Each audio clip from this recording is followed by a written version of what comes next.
আমাদের যুদ্ধের মাত্রা আরও বাড়িয়ে দিতে হবে, আমাদের গিয়ার বাড়িয়ে দিতে হবে, আমাদের অ্যাক্সিলেটারেই পা রাখতে হবে, ব্রেকে পা রাখা যাবে না।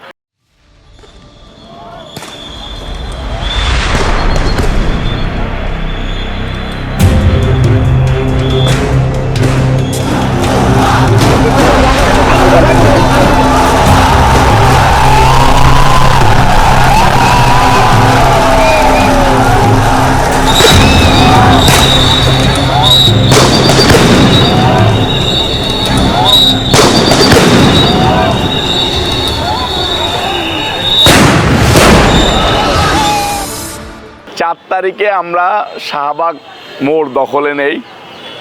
আপনারা ভিডিও দেখেছেন যে 4 তারিখে সর্বপ্রথম ঢাকা মহানগর দক্ষিণ যুবদল হাজার হাজার মানুষের মিছিল নিয়ে শাহবাগ মোড় দখল করে।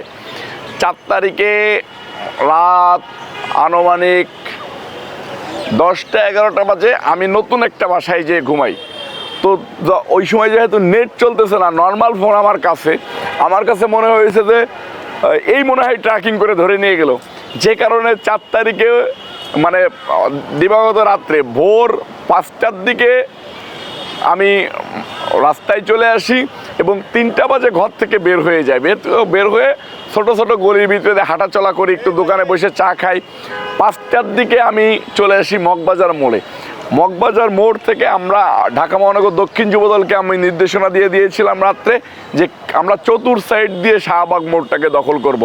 কেউ শিল্পকলা দিয়ে ঢোকে, কেউ বাংলা মোটর দিয়ে ঢোকে। ঢাকা মহানগর দক্ষিণ যুবদলের 24টা থানা সবাই যার যার মতো করে এই শাহবাগ মোড় কেন্দ্রিক, শহীদ মিনার মোড় কেন্দ্রিক আসা শুরু করে। পল্টন ময়দান থেকেও লোকজন যাওয়া শুরু করে। আমি মগবাজার মোড় দিয়ে আমার কাছে মনে হচ্ছে যে একটা গ্রুপকে বাংলা মোটর দিয়ে পাঠাবো, একটা গ্রুপকে ডিবি অফিসের সামনে দিয়ে পাঠাবো, পুলিশকে ব্যস্ত রাখবো। আমি মগবাজার মোড়ে থেকে যুদ্ধ করতে করতে বাংলা মোটর আসতে মনে করেন সকাল 9টা 9:30 বেজে গেছে। এর ভিতরেই মনে করেন একটা গুঞ্জন আসা শুরু হয়ে গেছে যে হাসিনার বিদায় হবে।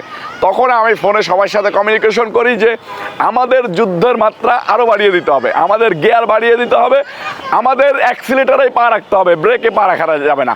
আজকে ইনশাল্লাহ বিজয় হবে। এই তো 5 তারিখের পরে 10:30-11টার দিকে শুনলাম যে হাসিনার বিদায় হয়ে গিয়েছে।